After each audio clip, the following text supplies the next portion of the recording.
नमस्कार दोस्तों, जैसा कि आप लोग देख सकते हैं कि पावर स्टार पवन सिंह के भाई रघु सिंह की कल शादी थी और आखिरकार पावर स्टार पवन सिंह शादी में नहीं जाते हैं।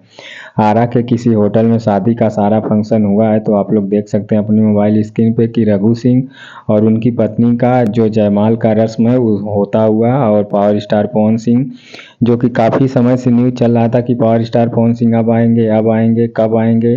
अंत में पावर स्टार पवन सिंह भी नहीं आते हैं। आप लोग देख सकते हैं कि पावर स्टार पवन सिंह इस टाइम अपने गानों को लेके काफ़ी ज़्यादा व्यस्त चल रहे हैं, और घर के ही शादी में पावर स्टार पवन सिंह नहीं आए, जो रघु सिंह की शादी थी ऋतिक सिंह के भाई की।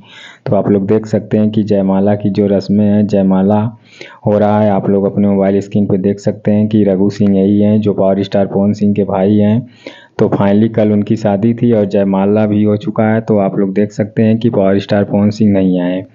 अब देखना है, दिलचस्प हो गया कि आखिरकार पावर स्टार पवन सिंह क्यों नहीं आए। ज़्यादा भीड़ हो जाती इसलिए नहीं आए, तो आप लोग कमेंट करके बताइए और अपनी राय दीजिए।